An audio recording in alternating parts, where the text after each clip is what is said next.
Vamos para a próxima é bem tranquila, né? Quem estuda aí geometria molecular já domina isso, já manja, né? E quando vê essas moléculas aqui, moléculazinhas aqui, cara, brilha os olhos, né? Por quê? Porque a gente tem aqui as moléculas mais clássicas para os exemplos de geometrias, né? Então, a gente tem aqui uma questão contextualizada ali de certa forma e fala assim: nesse processo ocorre a formação de uma mistura rica em gases, uma mistura de gases rica em metano, que contém também vapor de água, amônia, sulfeto de hidrogênio e dióxido de carbono. Dentre as moléculas gasosas formadas nesse processo, aquela que apresenta ângulo de ligação de 180 graus é a de. É isso que a gente quer saber. Então a questão é legal porque ela não te dá já assim qual que é a geometria que ela quer. Ela quer que você associe o ângulo à geometria. E isso é um pouquinho mais difícil, certo? Não é tão complicado, mas não é também o caso mais fácil que a gente poderia ter. Lembrando, ângulo de ligação, então a gente tem a molécula lá. Já estou botando a resposta aqui, ó o vício, né, cara, de dar os exemplos com as moléculas, né? Ângulo de ligação de 180 graus, eu estou querendo dizer, então, que a geometria dessa molécula é uma geometria linear.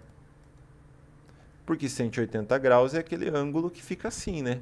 Esse é o famoso ângulo. Olha que bonito esse ângulo aqui, ó, todo torto. 180 graus, né? Aquele ângulo, pá, assim, né? Bonitinho. Então, a gente espera uma molécula que tenha a geometria linear, que seja uma linha.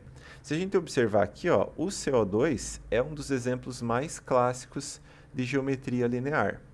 Por quê? Vamos entender o porquê que ele é linear. Eu gosto de pensar assim, ó, porque ele tem 3 átomos, certo? Moléculas que têm 3 átomos podem ter, normalmente, 2 tipos de geometria, ou geometria linear ou geometria angular. Se o átomo central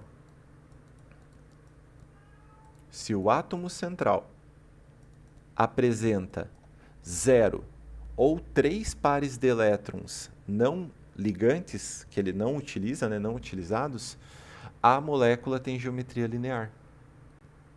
Certo?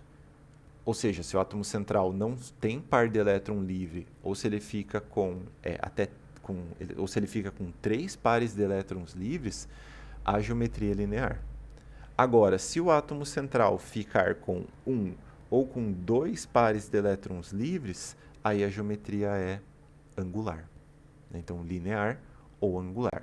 No caso aqui, o átomo de carbono tem 4 elétrons na camada de valência, e os 4 elétrons da camada de valência deles, eles são todos usados. Né? Ele usa todos aqui para fazer as ligações. Ou seja, sobra 0 pares de elétrons livres no átomo central, o que garante para ele a geometria linear. Então, dióxido de carbono está lá resolvido. Certo? Quando eu falo dos pares de elétrons no átomo central, ó a molécula de água. Ó. Por que a água e o sulfeto de hidrogênio ali, ó, não são lineares? Porque tanto o oxigênio quanto o enxofre apresentam 2 pares de elétrons livres. Esses pares de elétrons empurram a ligação química para baixo, né? Ela fica um ângulo. Beleza? Bom final de semana, valeu, é nóis. Até a próxima.